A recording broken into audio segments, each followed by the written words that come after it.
Good morning সবাই, আশা করছি ভালোই আছো। তো কাজকর্ম সেরে আজকে রুটি বানাতে বসেছি সকালবেলা। অন্যান্য দিন তো চা মুড়ি খাওয়া হয়, কিছুটা আলসেমি করেই রুটি বানাই না। তো ছেলে মাঝে মাঝেই ঝামেলা করতে থাকে রুটির জন্য।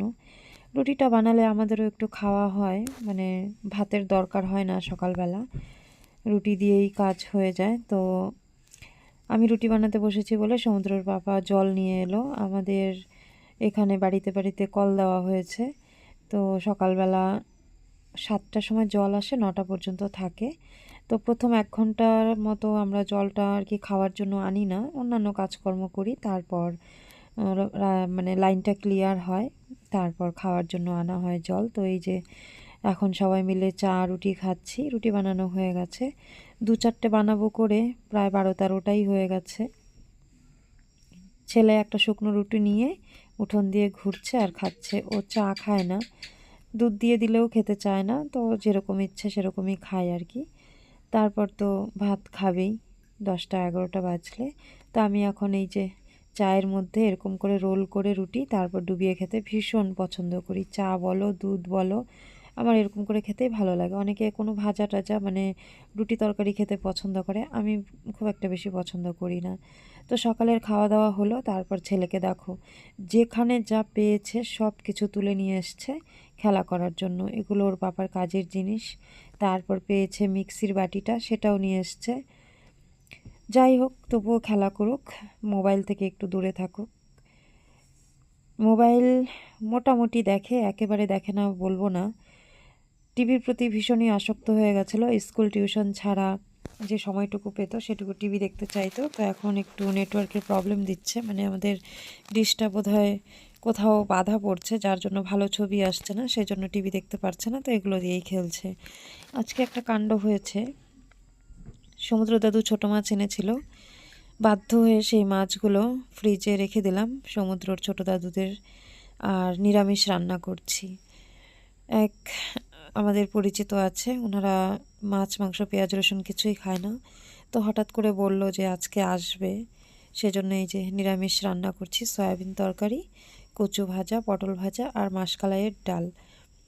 তো ডালটা পরে রান্না করব। এই যে এখানে সয়াবিনটা করে নিচ্ছি আগে। তো চলো রান্নাটা করে নিই, পরে আবার কথা হচ্ছে। ছেলের একদিকে খেলা শেষ হয়েছে, এখন বাইরে চলে এসছে কাদামাটি দিয়ে খেলতে। কাদামাটি দিয়ে খেলছে। কাদামাটি দিয়ে ঘর বানাচ্ছে। কাদামাটি দিয়ে ঘর বানাচ্ছিস?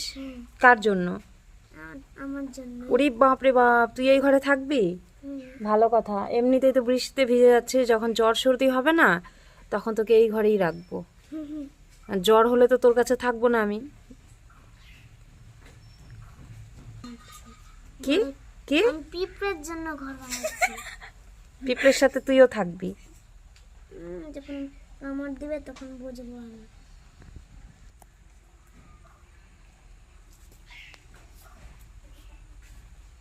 কাদামাটি দিয়ে খেলতে ভালো লাগে? বল বল, আমার কাদামাটি দিয়ে খেলতে ভালো লাগে। আমার কাদামাটি দিয়ে খেলতে ভালো লাগে।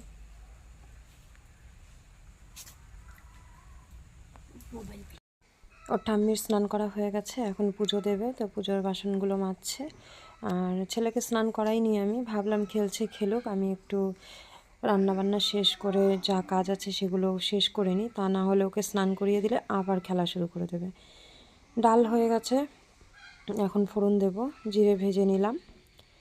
তো ডাল নামানোর আগে একটু ভাজা জিরের গুঁড়ো দিয়ে দিলে ভালো লাগে। কড়াইতে দিয়ে দিলাম তেল, তারপর থেতো করে রাখা আদা দিয়ে দিলাম, শুকনো লঙ্কা দেব, তেজপাতা দেব, আর দেব গোটা জিরে। তো আমরা তো মাসকলাইয়ের ডালে এগুলোই ফোড়ন দিই, অনেকে 5 ফোড়নও দেয়, কিন্তু এই বাড়িতে 5 ফোড়নটা খেতে খুব একটা বেশি পছন্দ করে না, সেজন্য আমিও 5 ফোড়নটা দিই না। আমার আজকের ভিডিওটা যদি ভালো লাগে তাহলে একটা লাইক করে দিও আর কমেন্ট করো। যারা চ্যানেলটা সাবস্ক্রাইব করোনি তারা আমার চ্যানেলটা সাবস্ক্রাইব করে আমার পাশে থেকো। যারা অলরেডি আমার চ্যানেলটা সাবস্ক্রাইব করেছো তাদেরকে অনেক অনেক ধন্যবাদ। আমার পাশে থেকো, আমাকে এগিয়ে যেতে সহযোগিতা করো। জিরে বাটা হয়ে গেছে, এখন এই যে দিয়ে দিচ্ছি। তো ওনারা আসবে সম্ভবত বিকেল বিকেল। তো যত দেরি করে আসে ততই ভালো, কারণ রান্নাটা হয়ে গেলে তারপরে আসলে একটু ভালো হবে, না হলে লোকজন আসলে পরে তখন কথা বলবো না রান্না করব, এই হচ্ছে ব্যাপার। তো সেজন্য একটু দেরি করে আসুক এটাই চাইছি। তো রান্না হয়ে গেছে, কোনো ব্যাপার না। তো চলো আজকে ভিডিওটা এখানেই শেষ করছি। সবাই ভালো থেকো, সুস্থ থেকো, দেখা হবে পরের ভিডিওতে।